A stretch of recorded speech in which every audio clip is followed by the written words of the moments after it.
যখন প্রস্তাবনা হয়, শোক প্রস্তাব হয় যে মানে যারা কিনা স্বাধীনতা বিরোধী ছিল তাদের নাম উঠে আসে, তখন আসলে ভালো লাগে না, আমার ভালো লাগেনি ব্যক্তিগতভাবে এই ব্যাপারটা। এছাড়া যে রাষ্ট্রপতিকে বহাল রাখা এত কন্ট্রোভার্সির পরেও এই এই বিএনপির এই দৃঢ়তাকে আমার ভালো লেগেছে, কারণ এখানে ওনাদের মানে একটা ফার্ম এবং স্ট্রং একটা যে স্ট্যান্ড, সেই স্ট্যান্ডটা তারা নিতে পেরেছে এত কিছুর পরেও। এই জিনিসটা আমার খুব ভালো লেগেছে, কারণ রাষ্ট্রের বা যারা সরকারে থাকবে তাদের কিন্তু সবসময় খুব শক্ত একটা অবস্থান নিতে হবে। আহ, এই যে যদি এমন হতো যে রাষ্ট্রপতি থাকাটা মানে একেবারেই কেউ সাপোর্ট করছে না এবং সরকার চাপিয়ে দিচ্ছে সবাইকে, সবার উপরে, এবং 100% জনগণ তার বিরুদ্ধে, তখন সেটা ভিন্ন কথা। তো সেই দিকে তো যাচ্ছি না। তো সাউন্ড সিস্টেমের কথা যে বলেছেন, এই যে টেকনিক্যাল ডিফিকাল্টি এতদিন পরে গণতান্ত্রিক ব্যবস্থায় নতুন সরকার শুরু হয়েছে, সেক্ষেত্রে ওনাদের এগুলি টেস্ট করে ভালো করে রিপেয়ার করে বা নতুন নতুন সাউন্ড সিস্টেম আসলে রিপ্লেস করা দরকার ছিল, এটা ফর শিওর। এরপরে যে মানে বিরোধী দলীয় অবস্থান, ওনারা খুব প্রেডিক্টেবল। মানে আপনি চাইলেই ওনাদেরকে প্রেডিক্ট করতে পারবেন যে ওনারা কি করতে পারে। তো ওনাদের যে প্লাকার্ড নিয়ে আসা, মানে তারা প্রিভিয়াসলি পুরো রেডি হয়ে আসছে যে তারা কি করবে।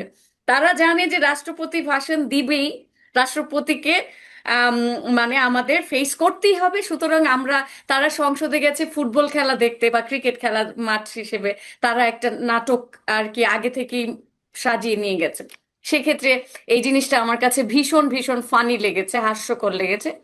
এরপরে আম, যখন জাতীয় সঙ্গীত বাজলো, জাতীয় সঙ্গীত মানে রাষ্ট্রপতি আসার সাথে সাথে তো সবসময় জাতীয় সঙ্গীত বাজে। এখন আপনি বলেন, রাষ্ট্রপতি যখন এন্ট্রি নেয় তখন যে জাতীয় সঙ্গীত বাজে, এটা না জানে কে?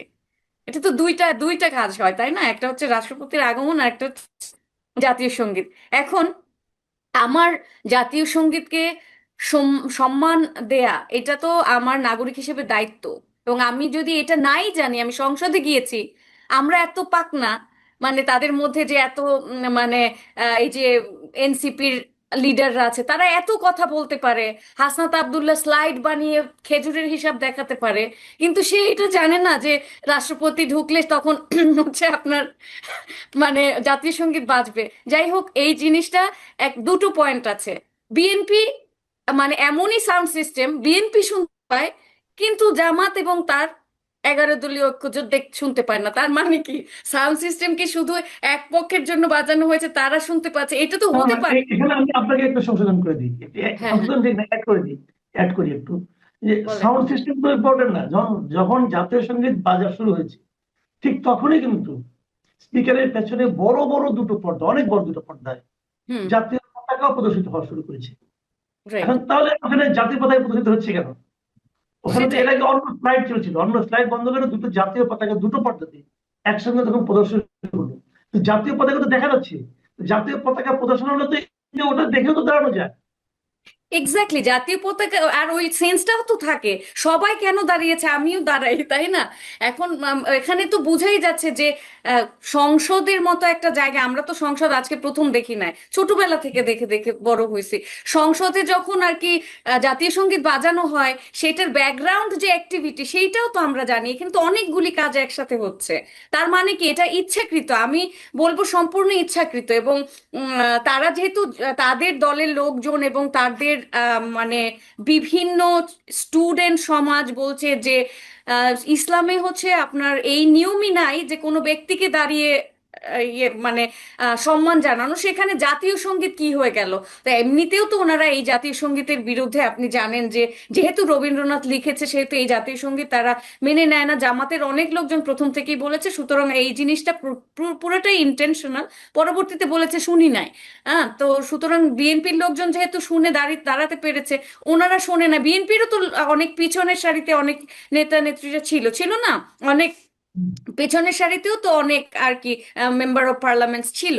তো তারা দাঁড়ালো কিভাবে আপনি বলেন? তারা একদল একেবারেই দাঁড়ালো না, একদল সবাই দাঁড়িয়ে গেল। এটার কোনো লজিক আছে? এটা তো কোনো যুক্তিবিদ্যায় খাটে না আমার মতে। তো এই এই জিনিসগুলি আমার আসলে ভালো লাগেনি। আম, এই কয়েকটা জিনিস, আর যা যা ভালো লেগেছে তা তো আমি উল্লেখই করলাম। জি।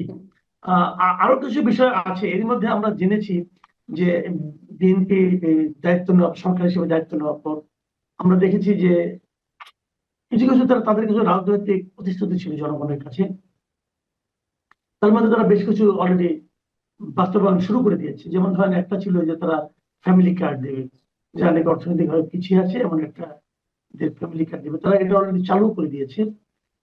এটা হয়তো খুবই ছোট আকারে চালু করেছে, আগামীতেও হয়তো তারা এটা বাড়াতে থাকবে। এর মধ্যে খাল খননের একটা কর্মসূচি যাদের আছে, এটাও শুনেছি যে আগামীকাল থেকে তারা নাকি দিনাজপুর থেকে এটা শুরু করবে। আবার পহেলা এপ্রিল মানে পহেলা বৈশাখ থেকে তারা ফার্মার্স কার্ড চালু করবে। তো এগুলো তাদের প্রতিশ্রুতির মধ্যে ছিল, এগুলোতে কতটুকু কি হবে এটা নিয়ে হয়তো পরে আলোচনা করা যেতে পারে, কিন্তু তারা যেহেতু প্রতিশ্রুতি দিয়েছিল সেটা হবে। কিন্তু এর মধ্যে যে জিনিসটা আমরা দেখলাম, আরেকটা জিনিস তারা করেছে ঈদের আগে রমজানের সময়, যারা বিভিন্ন ধর্মীয় প্রতিষ্ঠানে যারা ইমাম আছেন, মুয়াজ্জিন আছেন, খতিব আছেন, অথবা পুরোহিত আছেন, অথবা চার্চে যারা আছেন, মানে ধর্মীয় নেতা যারা আছেন, তাদের জন্য একটা মাসিক সম্মানের ব্যবস্থা তারা করেছেন। এটাও মানে বেশ আলোচিত হচ্ছে। আরো যে বড় কথা, যে যা সম্প্রতি দেখলাম যে প্রধানমন্ত্রী ঘোষণা করেছেন প্রতিটি জেলা আইন শৃঙ্খলা বাহিনীর মিটিং এ একজন ইমাম, খতিব বা ধর্মীয় প্রতিনিধি, পুরোহিত অথবা যাজক, যাই হোক না কেন, এই প্রতিনিধিকে অন্তর্ভুক্ত করা হবে। এই যে মানে আপনার ধর্মীয় প্রতিষ্ঠানগুলোর ব্যাপারে যে ওনার যে পদক্ষেপগুলো, আপনার কাছে কেমন মনে হচ্ছে?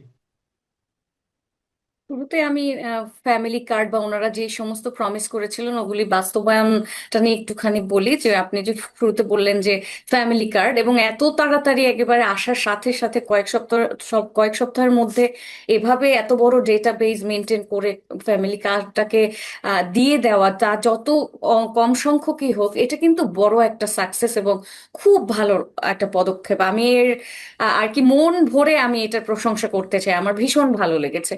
খাল খনন বিষয়টা ভীষণ ভালো লেগেছে, ওয়ান্ডারফুল একটা মানে আমি দেখেছিও কিছু, যেমন ধরেন ময়লা আবর্জনা যে ভরাট হয়ে গেছিল, যার ফলে কিন্তু মশা উৎপাদন হয়, বিভিন্ন বিভিন্ন ধরনের আর কি রোগ ব্যাধি ওখান থেকে সংক্রমিত হয়, ওগুলি কিন্তু তারা পরিষ্কার করেছে। এবং বিএনপির বিভিন্ন আর কি নেতৃস্থানীয় লোকজন যারা পার্লামেন্টে নাই, তারাও এই কাজটি করেছে, আমি দেখেছি বিভিন্ন ভিডিওতে। তারপরে হচ্ছে কিছুদিন আগে শুনলাম যে মাইকে এই মনে হয় প্রথম আমি শুনলাম মাইকে বলছে যে আপনার বাড়িঘরের চারপাশ পরিষ্কার পরিচ্ছন্ন রাখুন, যাতে মশা তৈরি না হতে পারে, ডেঙ্গু, চিকুনগুনিয়া, এগুলি জোরে জোরে বলছে। এটা কিন্তু অসাধারণ একটা পদক্ষেপ, এটা আমি বাংলাদেশে আগে কখনো শুনিনি। এবং এই যে আমি এইটার ইমপ্লিমেন্টেশন দেখেছি আগেও কিন্তু। রাস্তাঘাট প্রতিদিন সকালেই হচ্ছে সিটি কর্পোরেশনের পরিচ্ছন্ন কর্মীরা পরিষ্কার করতেন, কিন্তু আমি যে এলাকাতে উঠেছি সেখানে আপনার এই প্রথম ওই যে যেদিন তারেক রহমান বললেন, ওর পরের দিন সকালেই দেখেছি একদম পুরা ক্লিন, মানে বিন ডাস্ট, পাশে যে পানি যায় এখন তো আর পুরো আগের মতো নেই, ড্রেনেজ একটু পরিবর্তন হয়েছে, যতটুকু আছে ওইগুলি ক্লিন দেখেছি। তার মানে তারা, এবং প্রতিদিনই আমি ক্লিন দেখেছি, তার মানে তারা কাজটা শুরু করেছেন। এই হলো যেগুলি মারাত্মক আর কি প্রশংসার আর কি দাবি রাখে, এবং আমি প্রশংসা করি এই কাজগুলি। তারপর ধর্মগুরুদের যে সম্মানী দেওয়া, সেটাও ভালো, খুবই ভালো যে তাদেরকে মানে সম্মানী দিচ্ছে, কারণ তারা অনেক সময় ওই যে আপনার মানে কোরআন শরীফ শিখিয়ে বা হচ্ছে এই ধরনের মিলাদ পড়িয়ে তাদের জীবিকা নির্বাহ করতে হয়, তাদের আয় খুব কম গ্রাম পর্যায়ে যদি আপনি চিন্তা করেন। তো সেক্ষেত্রে ভালো তাদেরকে একটা অ্যামাউন্ট দেয়া প্রতি মাসে, ভালো তাদের অর্থনৈতিক কারণ আপনি যদি দেশের উন্নতি করতে চান, দেশের প্রত্যেকটা মানুষ, এভরি সিঙ্গেল ইন্ডিভিজুয়ালকে